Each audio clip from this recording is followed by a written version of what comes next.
Diffusion, the international science radio show. We have a bouncer on the doors of perception. The good, the bad, the ugly. It gets pretty exciting. The myths, the truths. Toxicology. Astroseismology. Magnetism. The dark side. Genetically engineered potatoes. Planetoid. I love that word.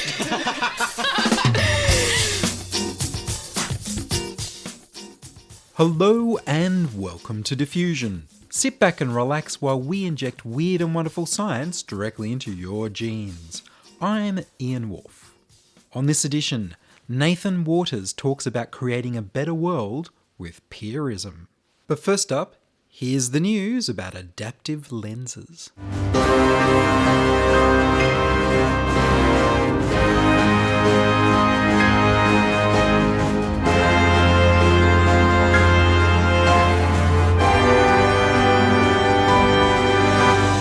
Automated glasses.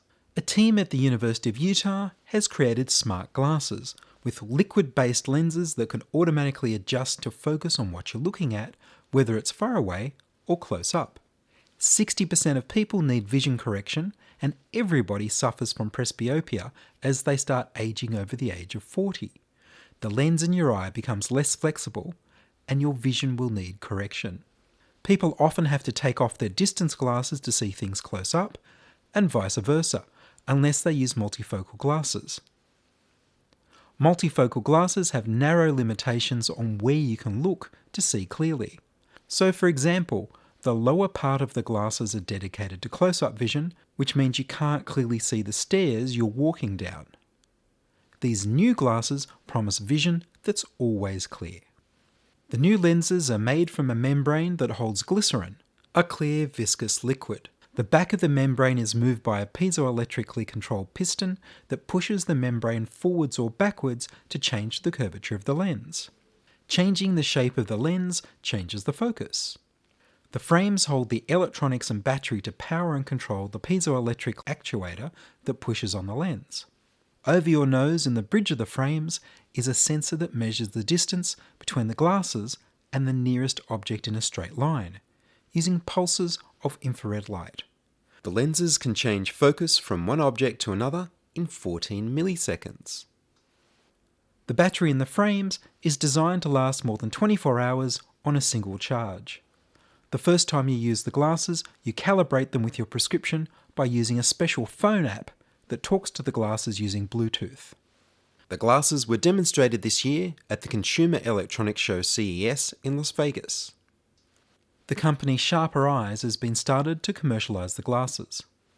These glasses don't sense your actual gaze or vision, so when your vision changes as you get older, you'll still need to see an optometrist to get a prescription to tell your phone to tell the frames to change the shape of the lenses.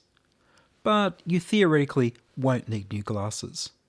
I'd like to see adaptive glasses that monitor your eyes and change the focus so that you can see clearly without any need to enter a prescription from an optometrist.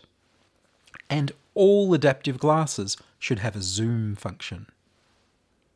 A previous team built a pair of glasses using adaptive lenses, also with a clear liquid in a membrane, but with little syringes on each earpiece so that people in developing countries could tune the focus of the lenses without an optometrist, and then remove the syringes to use the glasses. Before that, another company had pairs of lenses in each half of the glasses frames so that you could slide them over each other with a thumb dial. This would let you work out your prescription without visiting an optometrist for those in developing countries where optometrists are few and far between. You'd then send the reading from the thumb dials to a lens maker to make your final glasses. A Silicon Valley startup has also been working on adaptive glasses that are based on changing the refractive index of liquid crystal lenses electronically. The University of Utah's paper was titled Tunable Focus Lens for Adaptive Eyeglasses and published in the journal Optics Express.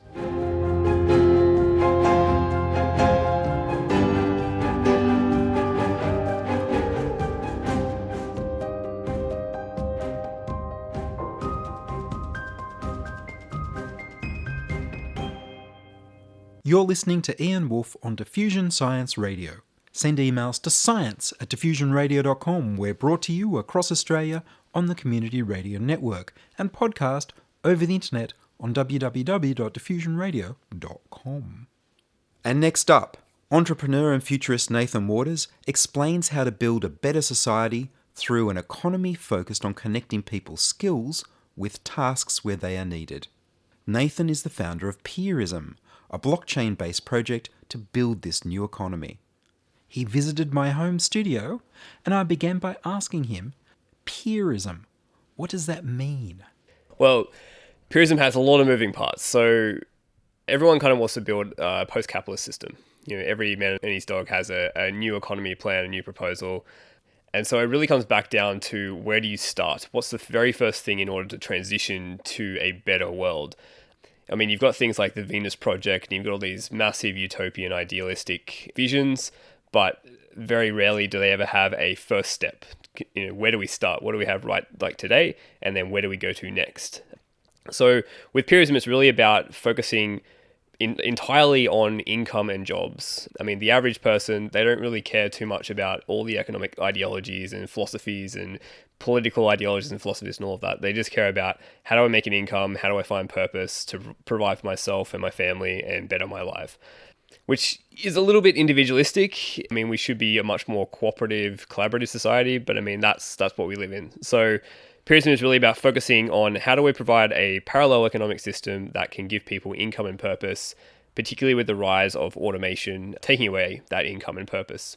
So there's a lot of places in which to start. So what I think we're working on, what the strategy is with Peerism, is to essentially quantify people's skill sets to begin with, so that we can have an economy that matches work to them, that they can kind of one-click claim. So we need to really make it an economy where everyone's a freelancer, so everyone's their own boss. We remove the employee-employer relationship, and we remove the idea of jobs, which I think are a little bit like slavery. No one really likes them, wage slavery, all that sort of thing. And yeah, so the way we do that is, we need to quantify skill sets by essentially turning every single skill into its own cryptocurrency, which sounds bizarre to start with. It's like, why are you making more cryptocurrencies? And really, it comes down to the fact that our economy right now doesn't know your diversity of skill sets and interests, because they're qualitative aspects rather than quantitative aspects. If you work 40 hours a week as an accountant at one job in one company, sure, you have a qualification, a university degree in accounting, and you have a job role, a job title, and you have a salary, but it doesn't really say a whole lot about all your other passions and interests. And it's very homogenous, which makes us much more resilient to automation. So if that accountant is automated, which is, you know, one of the lowest hanging fruits of automation, what do? They have to go back to university, do another 4-year degree, become another type of profession, maybe a lawyer, maybe that gets automated, rinse and repeat.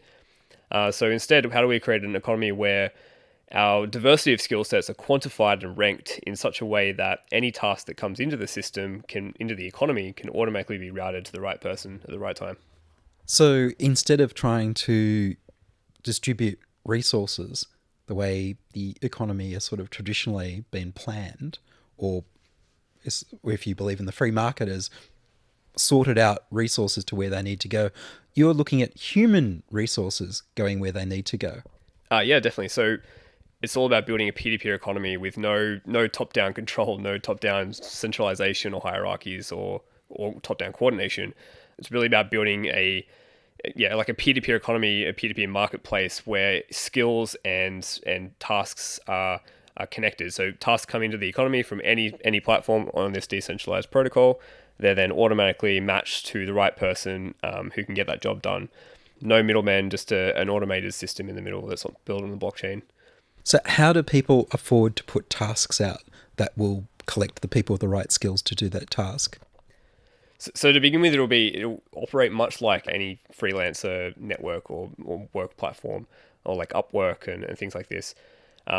With the key difference being that it's a decentralized platform, so the data isn't all stored on one particular place, and the skill tokens, these cryptocurrencies, are transferable across any other platform that's plugged into this protocol.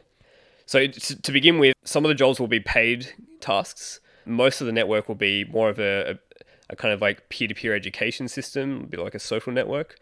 Because the way to work from the average worker's perspective is they will essentially join any of these apps or these platforms that are using the Peerism protocol.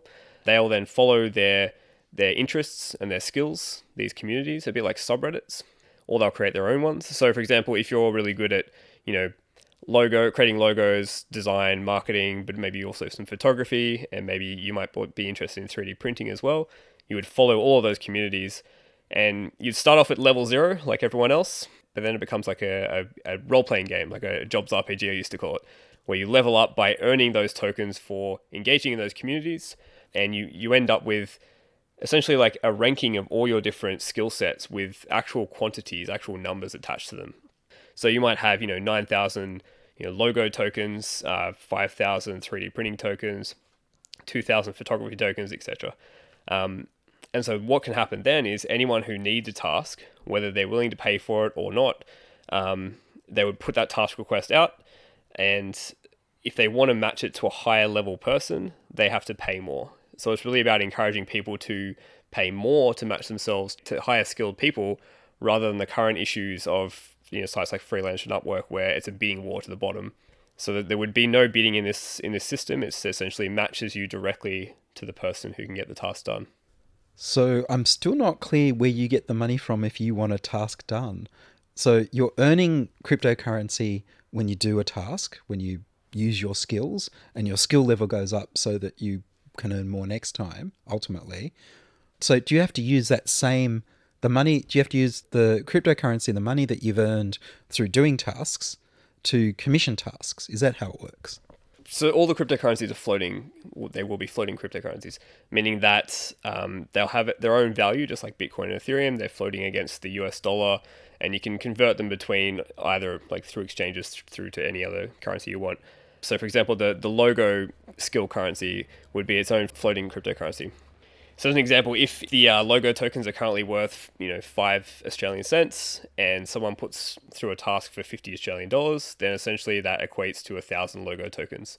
So the user at the other end that it gets matched to, the worker at the other end, they can see both. They can see, okay, it's a $50 Australian task. Do you want to do it now? Yes. But at the same time, they also earn those 1,000 logo tokens. And so when they successfully do the task, and they chat to the employer and they complete it, they get the 50 Australian dollars. And so they can immediately either decide to pull that out and, essentially they got $50, or they can stay invested in logo tokens essentially and keep all their money, a bit like cryptocurrency now, where you stay invested in, Ethereum or Bitcoin or something like that. And so they can stay invested in that community, and, maybe the value of the logo tokens goes up, maybe it goes down, but it means they're kind of invested in that community and they can see where it goes. So the incentive for people doing the tasks is that they'll get a method of getting paid, and they'll get a method of getting paid more the more experience and skill that they demonstrate.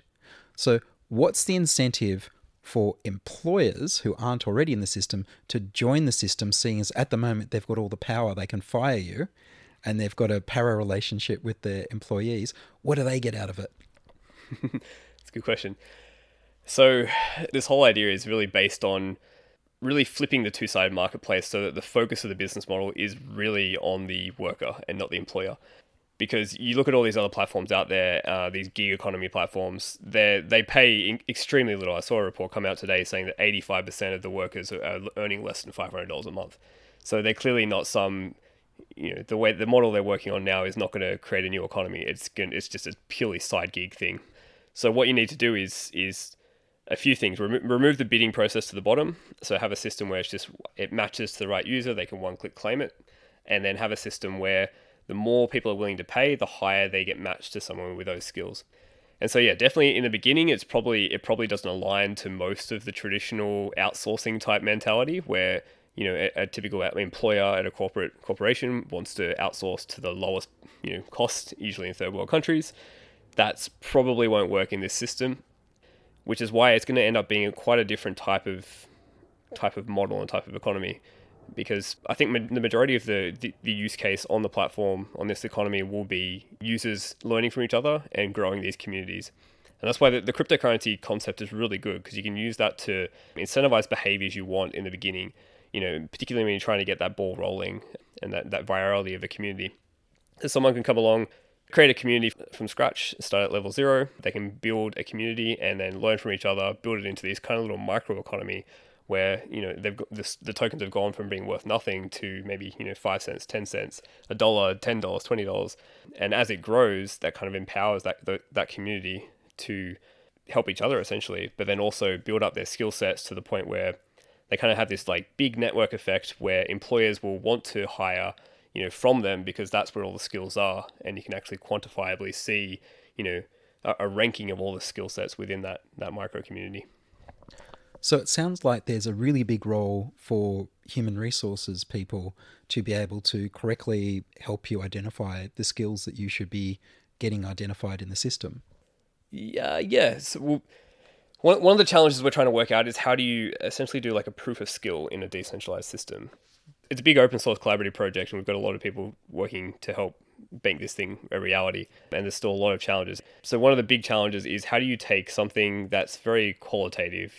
If someone says, I've spent 20 years as a Java developer and I've worked on 1,000 projects, how do you convert that into a number? I don't think you really can. When you compare it to someone else who says, I've done 10 years of Java development or 2 years or whatever, it's way too qualitative. And the same thing with like LinkedIn endorsements, they mean nothing. I mean, if someone endorses you, it means nothing. So how do you do a system where people's skills are quantified, not qualified, but also those skills are transferable across platforms?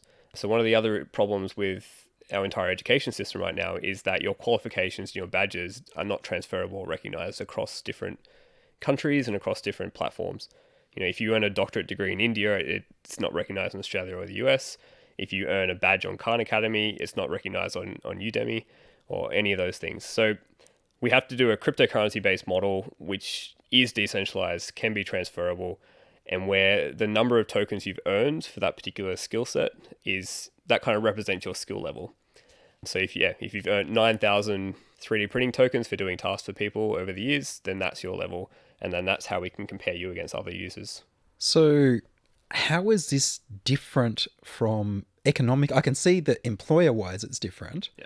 But economically it still seems like people are spending and earning money. So isn't it still just a different form of capitalism? Yeah, definitely. So that's the big thing. It's like it's transitionary. I mean, we're not doing something where like there's so many economic ideologies out there. There's one that's really popular is like gifting economy. There's a lot of like post-money, post-scarcity type models. And sure, they're definitely something we all want to work towards. We want to work towards the Star Trek economy where money is kind of irrelevant. But I mean, right now, if we just introduced an economy that says, have at it, like, there's no money in this system, good luck. People won't understand. It'll blow their minds. So we have to have a system where it leverages the current system of money and capitalism and the profit drive, because that's huge. That's what drives so many people to go and get, higher paying jobs, to win against other people and create startups and all this other stuff. So by leveraging the profit incentive of people chasing these skill tokens, and because you want to earn these tokens, it's the same way as when you buy into Bitcoin and Ethereum, these other cryptocurrencies early on, because you hope that they'll go up in value so you can become a multimillionaire. That's one of the core drivers of why people are doing these things. So if we can leverage that to encourage people to chase skills and knowledge and the sharing of those skills and knowledge versus purely just chasing fiat money for the sake of it, I think eventually what we'll get to is a point where money essentially becomes irrelevant. Once people have enough of it, then it's more about proving your skills against each other and competing against each other on who has the best skills, the best knowledge, and who can help create collaboratively these awesome projects that are much better than what's existing now. So we'll end up with a big scoreboard. Yeah. People, and you also get some currency for sharing your knowledge. Yeah, so something we're trying to work out is when you request tasks for paid money, like when you request a $50 task, we all understand that. That's the same as outsourcing. But we want to have something in place where you can do the same thing where you request kind of help from your peers. I mean, so a big part of this platform, this economy is really decentralized learning as well, and peer-to-peer education, because you can't possibly, for a future world, you can't possibly have a curriculum for every single possible skill and task you can imagine. This is why universities struggle now. This is why their curriculums are already 10 years behind and they can't keep up. So we need a system where individuals just pursue their own self-interest, their own interests, their own passions, and they learn from each other. So we could have a system where the best people to learn from are really your kind of indirect peers. So people who are just a little bit more advanced than you are probably the best person to learn from. You don't want to be learning from the Einsteins in your particular skill set, because typically they're so far ahead that you can't understand them when they talk to you. You want to learn from someone who's just done the same type of task and skill, but they're a little bit ahead. So we can have a system in place where, using that same request model for paid tasks, you could have a system that you can request help from someone with similar skill sets, just a little bit ahead, and then by doing so, both of you earn tokens.